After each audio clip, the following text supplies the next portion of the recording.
Loué soit Jésus-Christ, sa paix soit avec vous. Pour évacuer l'obstacle que constitue la révélation chrétienne de la légitimité de l'islam, par exemple l'évangile de Matthieu, chapitre 24, versets 4, 11, 24, ou bien l'épître aux Galates, chapitre 1, verset 8, la première épître de Saint Jean, chapitre 2, versets 22 à 23, ou chapitre 4, versets 1 à 6, ou encore Apocalypse, chapitre 22, versets 18 à 19, l'islam affirme que la Bible a été falsifiée.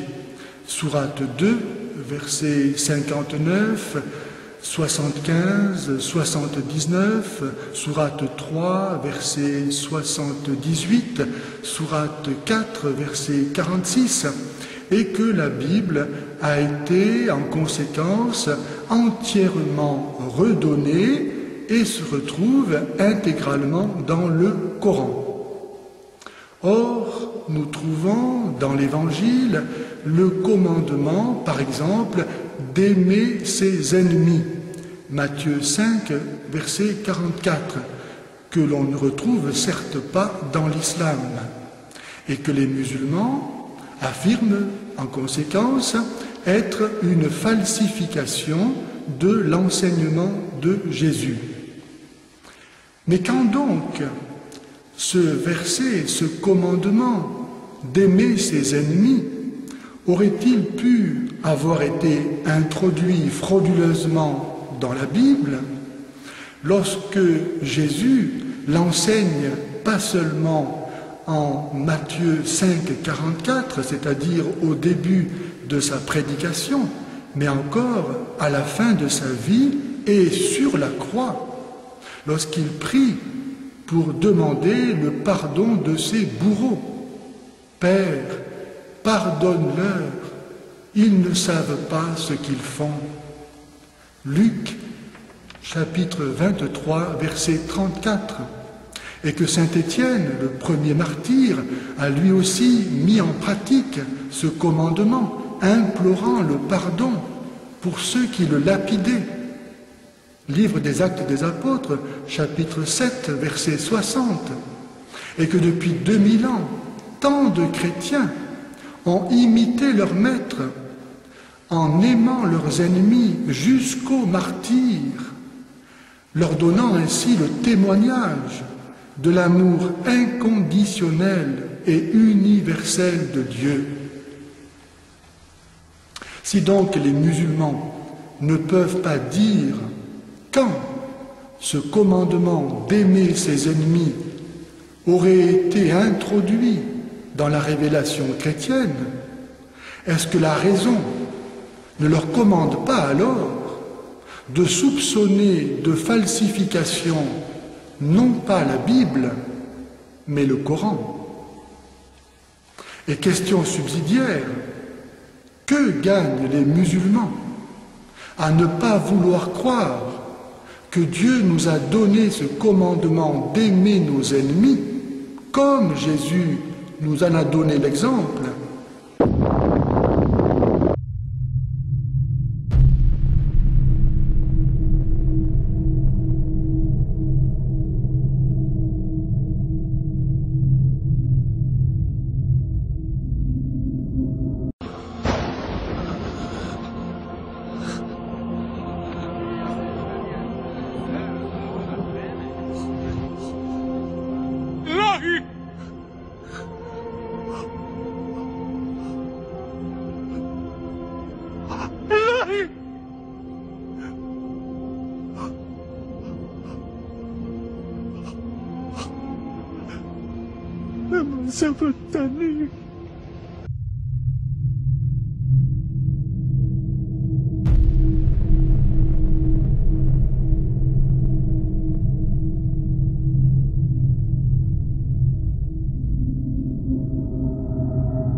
Assalamu alaikum wa rahmatullahi wa barakatuh, alhamdulillah wa salatu wa salam ala rasulillah, hayyakum Allah, bienvenue pour cette nouvelle vidéo. Comme vous avez vu, c'est une vidéo réponse à l'abbé Pagès sous le titre Bible, Coran et falsification. Pour mieux répondre, Inch'Allah, aux allégations mentionnées dans cette vidéo, j'ai décidé de couper la vidéo en deux parties, Inch'Allah. La première partie sera sur la Bible dans le Coran et sa falsification, soit dans les textes, historiques, etc. La deuxième partie, Inch'Allah, ça sera consacré au commandement, Inch'Allah. L'abbé Pagès nous dit: Loué soit Jésus-Christ, sa paix soit avec vous. Pour évacuer l'obstacle que constitue la révélation chrétienne de la légitimité de l'islam, par exemple l'évangile de Matthieu, chapitre 24, versets 4, 11, 24, ou bien l'épître aux Galates, chapitre 1, verset 8, la première épître de Saint Jean, chapitre 2, versets 22 à 23, ou chapitre 4, versets 1 à 6, ou encore Apocalypse, chapitre 22, versets 18 à 19, l'islam affirme que la Bible a été falsifiée. Sourate 2, versets 59, 75, 79, Sourate 3, verset 78, Sourate 4, verset 46, et que la Bible a été en conséquence entièrement redonnée et se retrouve intégralement dans le Coran. Alors pour commencer, l'islam n'affirme pas que la Bible a été falsifiée, puisqu'il n'a jamais parlé de la Bible, puisque le mot Bible n'est même pas mentionné dans le Coran, ni même dans la Bible elle-même. Que veut dire le mot Bible? Qu'est-ce que ça veut dire Bible? On va voir l'étymologie. Le mot Bible vient du mot grec ancien Biblia, un substantif au pluriel qui signifie les livres, soulignant son caractère multiple. Ce mot est passé dans la langue française par l'intermédiaire du latin Biblia et est devenu ainsi un mot au singulier. Vous pouvez lire ça dans l'introduction à l'Ancien Testament, dans la page 19. Ce qui veut dire que chaque livre ou plusieurs livres sont appelés Bible. Traduction, livre. Allah a parlé des livres révélés aux autres prophètes en donnant le nom de ces livres. L'Injil, l'Injil ou l'Évangile, At-Tawrat ou la Torah. On va ouvrir, Inch'Allah, le Coran dans Surah 3, verset 3. Il est dit: بعد بسم الله الرحمن الرحيم نزل عليك الكتاب بالحق مصدقا لما بين يديه وأنزل التوراة والإنجيل. Je traduis. Il a fait descendre sur toi le livre avec la vérité, confirmant les livres descendus avant lui. Et il fait descendre la Torah et l'Évangile. Et aussi dans Surah 5, verset 46, il dit: وقفينا على آثارهم بعيسى ابن مريم مصدقا لما بين يديه من التوراة وآتيناه الإنجيل فيه هدى ونور ومصدقا لما بين يديه من التوراة وهدى وموعظة للمتقين. Je traduis. Et nous avons envoyé auprès d'eux Jésus, fils de Marie, pour confirmer ce qu'il y avait dans la Torah avant lui. Et nous lui avons donné l'évangile, où il y a guide et lumière, pour confirmer ce qu'il y avait dans la Torah avant lui, et un guide et une exhortation pour les pieux. Allah subhanahu wa ta'ala, dans le Coran, nous parle de deux choses: des écrits divins falsifiés, et aussi des écrits attribués à Allah subhanahu wa ta'ala, alors que c'est une invention humaine. Ça veut dire on prend des livres, on les appelle évangiles, ou c'est devenu des livres saints. On va voir ça plus tard, Inch'Allah.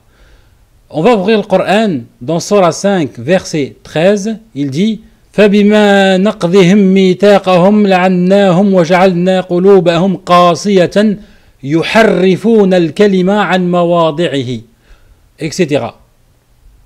Traduction: et puis, à cause de leur violation de l'engagement, nous les avons maudits et endurci leur cœur.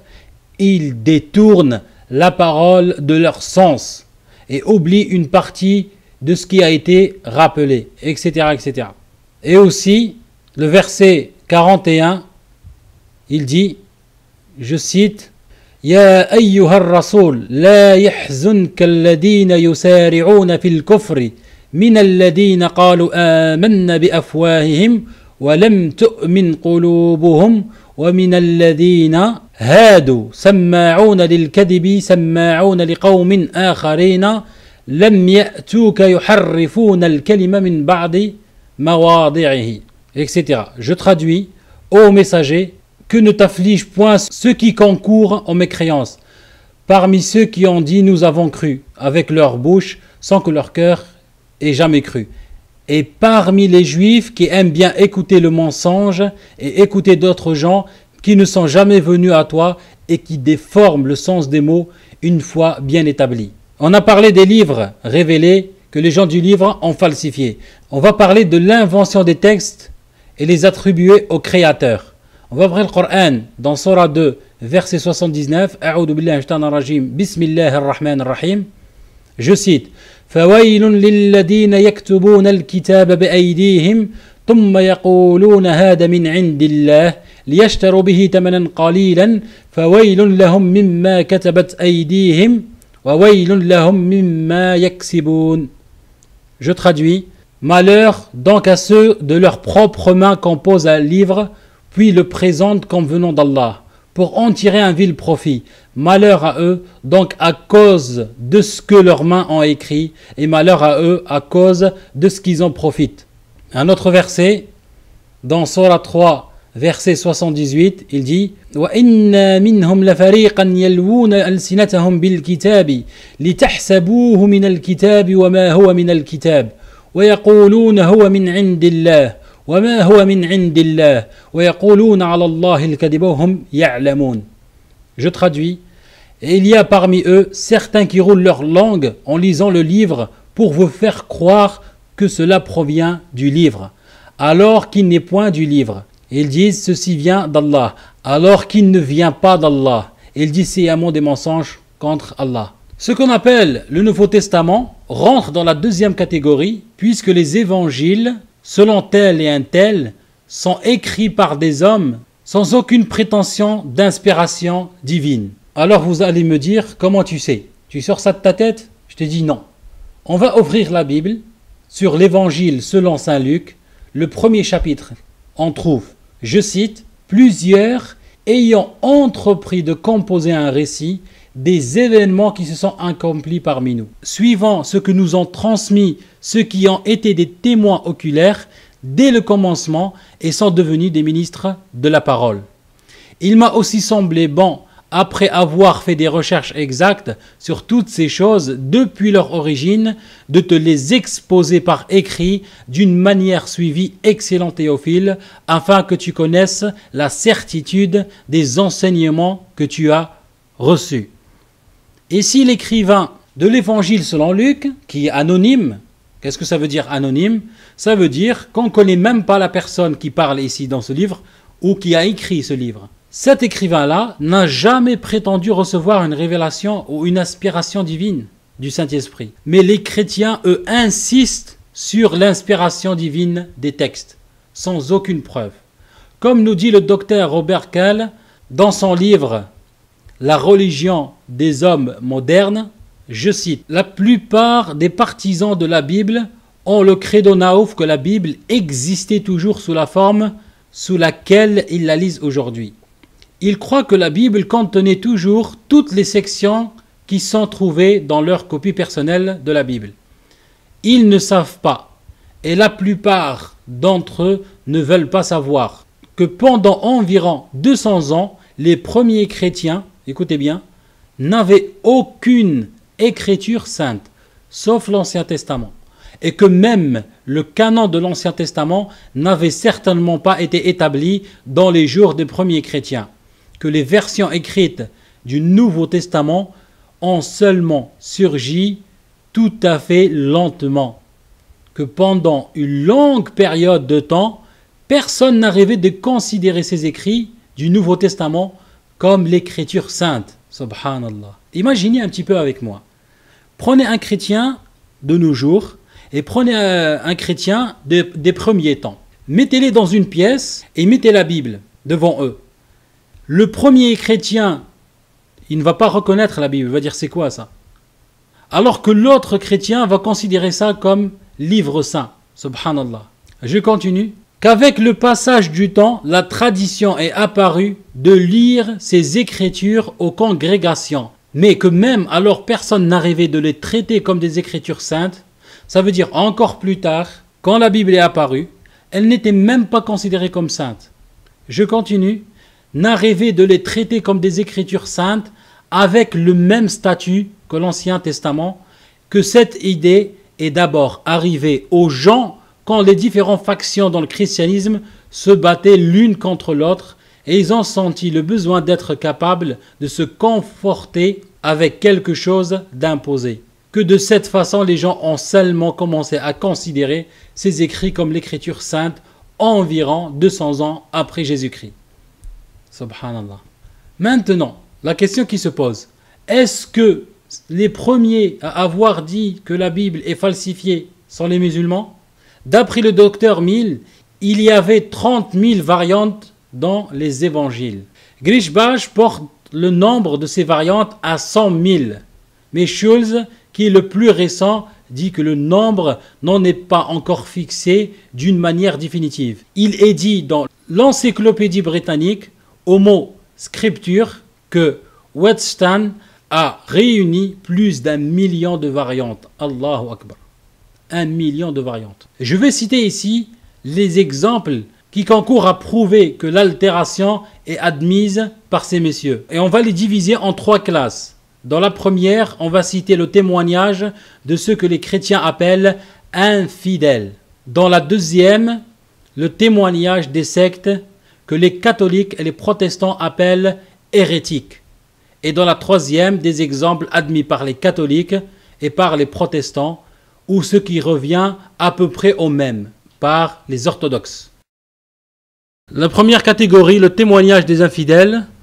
On va commencer avec Celsus, un savant païen du IIe siècle, a écrit un livre contre la religion chrétienne, où il est dit que les chrétiens ont changé leur évangile 3 ou 4 fois et même plus. Ce polythéiste affirme que jusqu'à son époque, les évangiles avaient déjà subi plusieurs remaniements. Rien de plus précis que ce témoignage, il serait trop long de citer ici tous les passages des auteurs appelés infidèles par les chrétiens, qui sont des libres penseurs, qui croient ni à la mission des prophètes, ni à la révélation, et dont le nombre est considérable dans toute l'Europe. Je ne mentionnerai que 2 de ces ouvrages. Parker dit « Les protestants prétendent qu'une série de miracles a préservé dans toute son intégrité le texte de l'Ancien et du Nouveau Testament. Mais comment serait-il désormais possible de soutenir une pareille thèse en présence d'une armée de 30 000 variantes? Remarquez avec l'air moqueur, cet écrivain démontre l'absurdité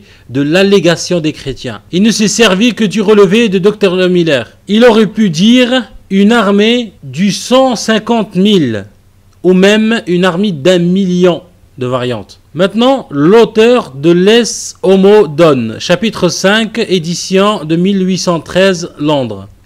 La liste des livres attribués par les anciens chrétiens au Christ et aux apôtres, on y trouve le nom des 7 livres attribués à Jésus, 8 celui de Jean, 2 celui d'André, 2 celui de Matthieu, 15 celui d'André, 2 celui de Matthieu, 15 celui de Paul.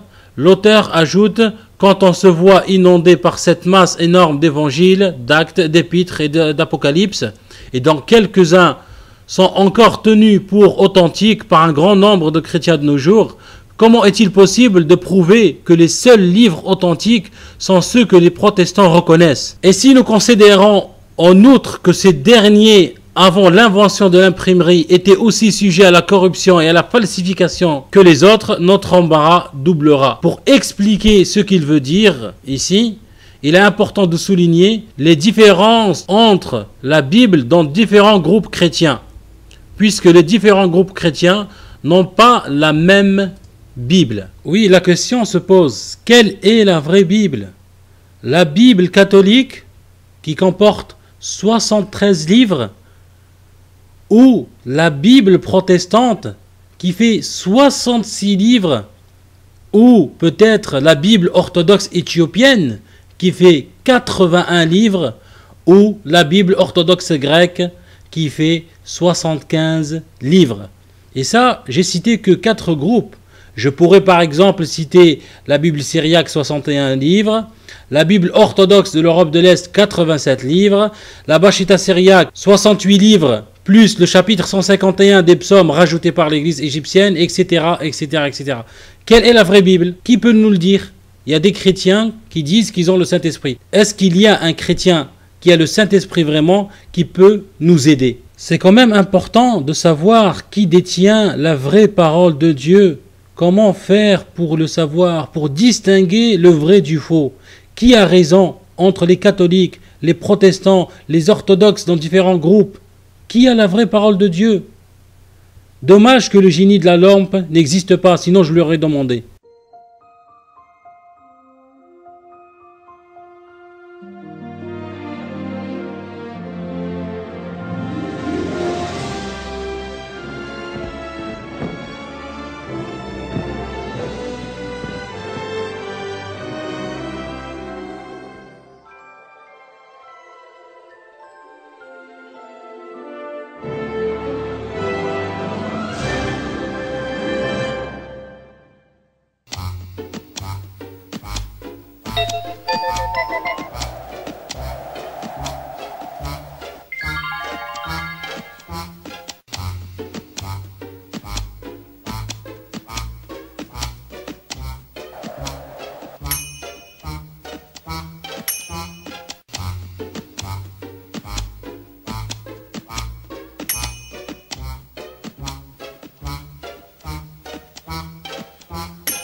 Catastrophe, même le génie lui-même ne le sait pas.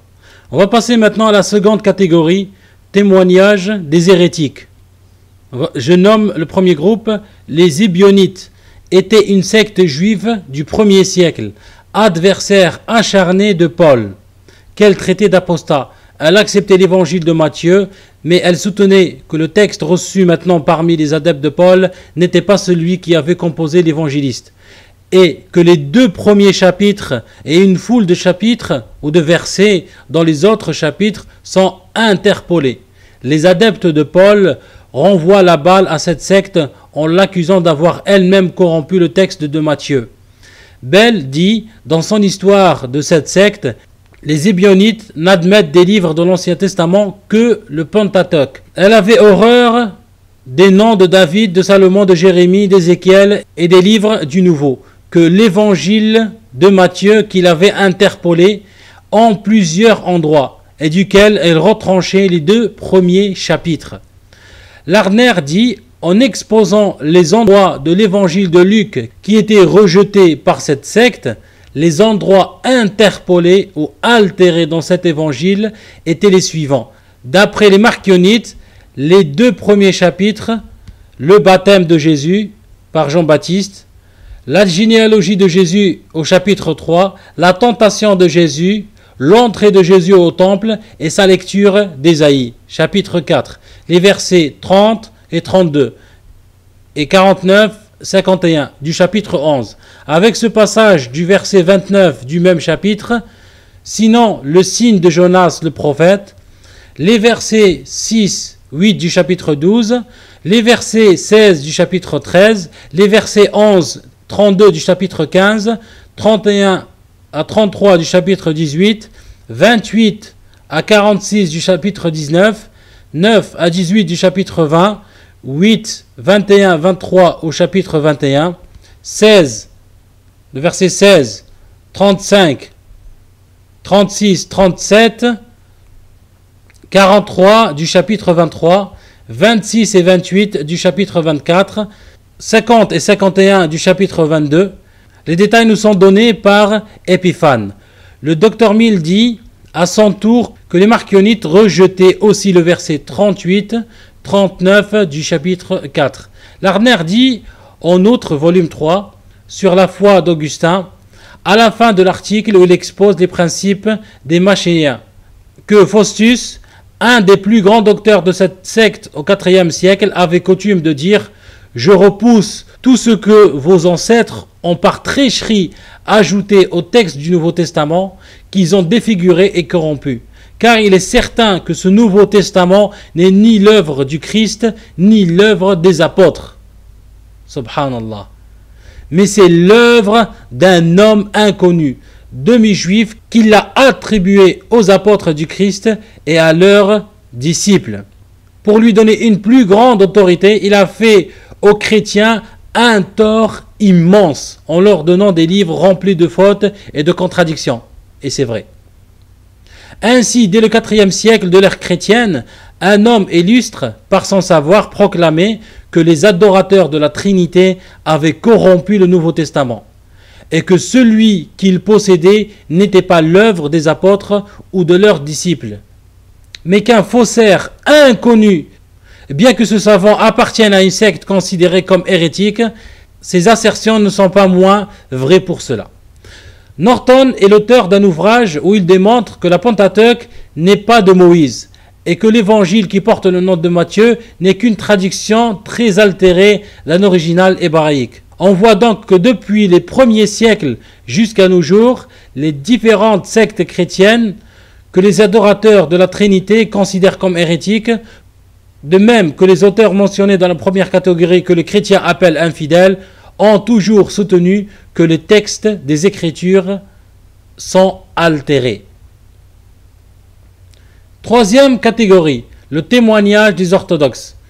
Je citerai maintenant les opinions des théologiens les plus réputés parmi les chrétiens.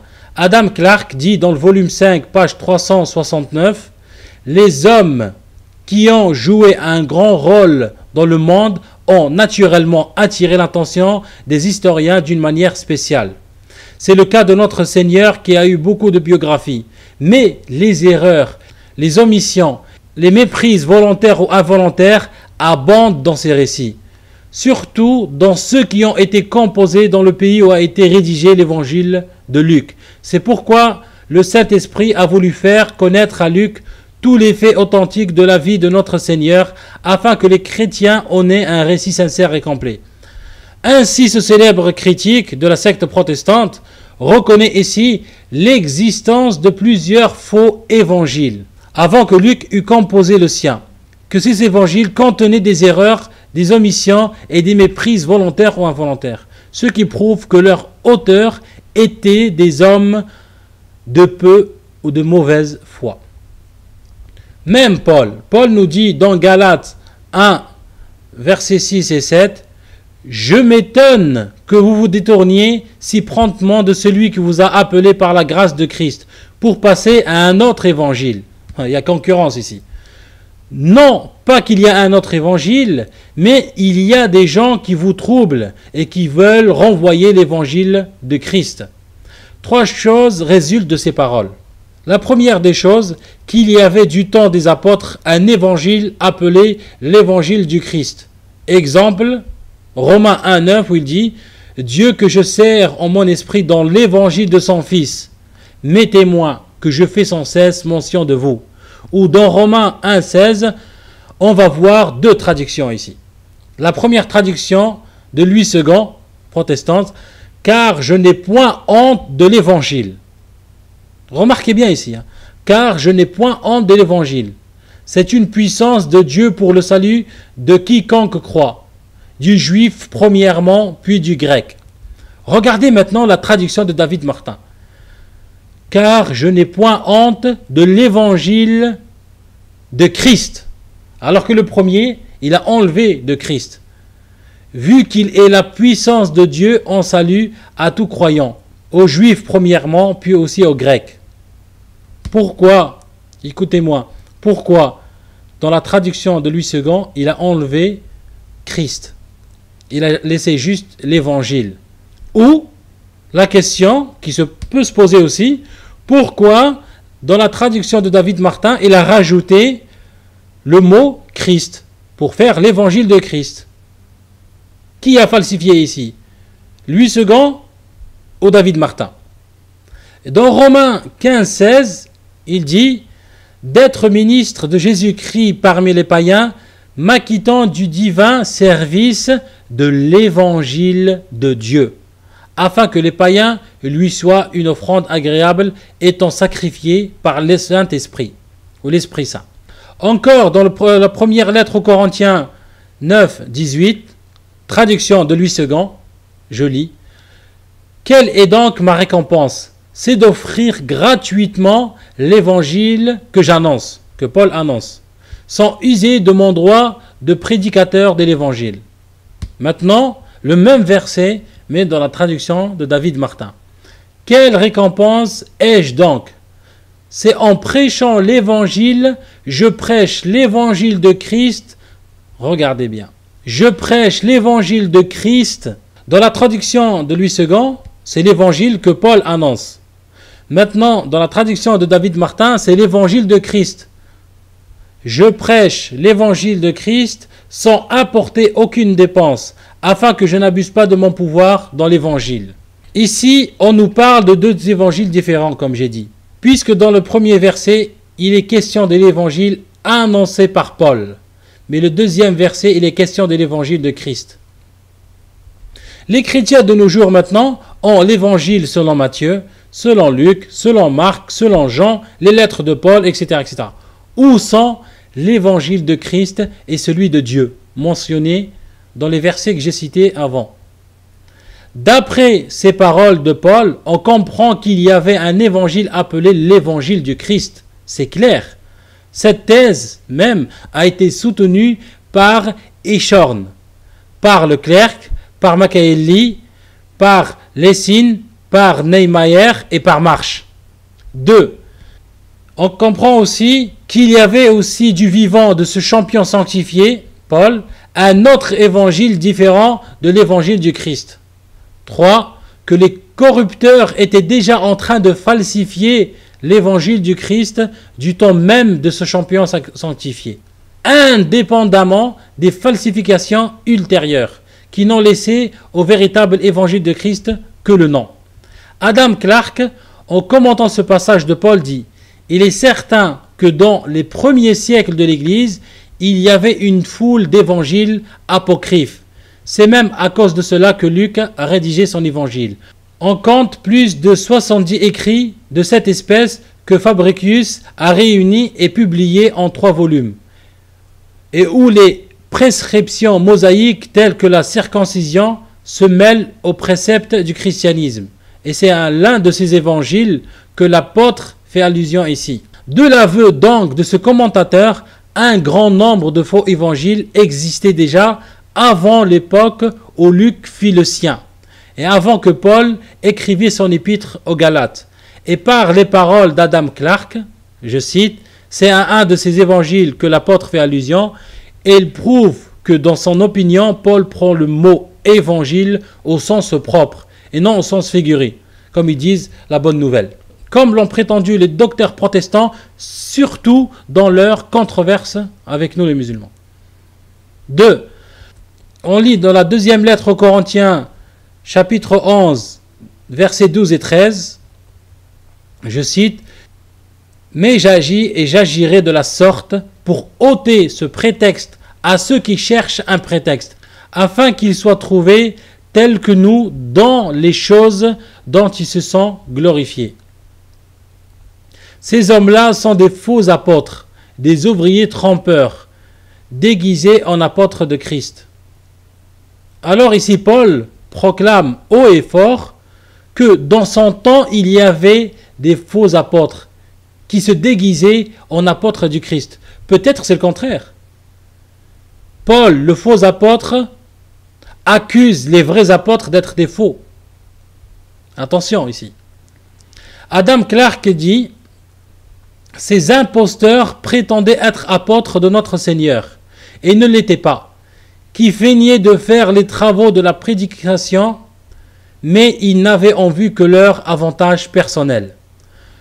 Voici ce qu'on lit dans le premier épître de Jean 4.1. Bien-aimés, n'ajoutez pas foi à tout esprit, mais éprouvez les esprits pour savoir s'ils sont de Dieu. Car plusieurs faux prophètes sont venus dans le monde. Jean répète les déclarations de Paul contre les imposteurs et les faux prophètes qui abandonnaient dans son temps. À ce propos, Adam Clarke dit: dans les premiers temps, chaque prédicateur ou maître prétendait être inspiré par le Saint-Esprit. C'est un peu comme aujourd'hui. He said, I am the Alpha and the Omega, the beginning and the end. He was pierced and he said, I am the Alpha and the Omega, the beginning and the end. Jesus Christ is the beginning. Jesus is... Chaque chrétien prétend avoir le Saint-Esprit dans différents groupes. Le catholique, il a le Saint-Esprit. Le protestant, c'est lui qui a le Saint-Esprit. L'orthodoxe, etc., etc. Ça n'a pas changé. Dans les premiers temps, chaque prédicateur ou maître prétendait être inspiré par le Saint-Esprit. Quand vous avez vu la vidéo qu'on a mis sur la personne qui prétendait avoir le Saint-Esprit pour fuir la question posée par le frère en Angleterre. Je continue. Parce que tous les prophètes ont prouvé leur mission par cette prérogative ou ce don. Et le mot esprit était employé qui désignait l'homme qui prétendait être sous l'influence du Saint-Esprit ou prêcher par son inspiration, kumasata. Éprouver les esprits veut dire mettez ces maîtres à l'épreuve. Et les paroles, car plusieurs faux prophètes, signifient les hommes non inspirés par l'Esprit de Dieu qui étaient répandus surtout parmi les Juifs. Ces paroles prouvent qu'à cette époque, tout maître prétendait à l'inspiration divine et les précédentes que ces sortes d'imposteurs étaient alors très nombreux. 4. Autre, le Pentateuque actuel, on attribue à Moïse 6 autres livres, c'est-à-dire les visions, la petite Genèse, l'Ascension, le livre des mystères, le Testament et la Confession. La petite Genèse en hébreu existait encore au IVe siècle. Jérôme et Cédrinus en ont beaucoup profité et la citent souvent. Origène dit même que Paul a pris dans ce livre le verset 6 du chapitre 5 et le verset 15 du chapitre 6 de son épître aux Galates. La traduction de la petite Genèse existait encore au XVIe siècle, époque à laquelle le concile de Trente la déclara apocryphe. Allahu Akbar. 16 siècles, subhanallah al-azim, qu'il l'a considéré comme livre saint, et après un concile, il vient, il la déclare apocryphe. C'est pour ça maintenant elle a disparu. C'est étonnant la facilité avec laquelle les chrétiens acceptent ou rejettent les livres sacrés de leur religion. Il paraît qu'il en est de ces livres comme de leurs lois et règlements politiques, qu'ils changent ou maintiennent selon leur convenance. Le livre de l'Ascension jouissait d'une grande considération par les premiers chrétiens. Ajib, Wallah ajib. Larner dit, dans le volume 11, page 512 dans son livre, que d'après Origène, Jude a pris dans ce livre le verset 9 de son épître.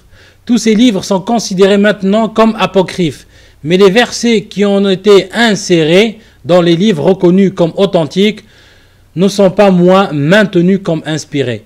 Horn dit, on croit que ces livres apocryphes ont été écrits dès les premiers temps du christianisme.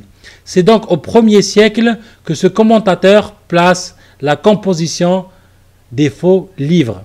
Moshem dit, volume 1, page 65, l'édition de 1832, les disciples de Platon et de Pythagore soutenaient qu'il n'était pas seulement légitime de tromper et de mentir dans la cause de la vérité et de la piété, mais que c'était même louable.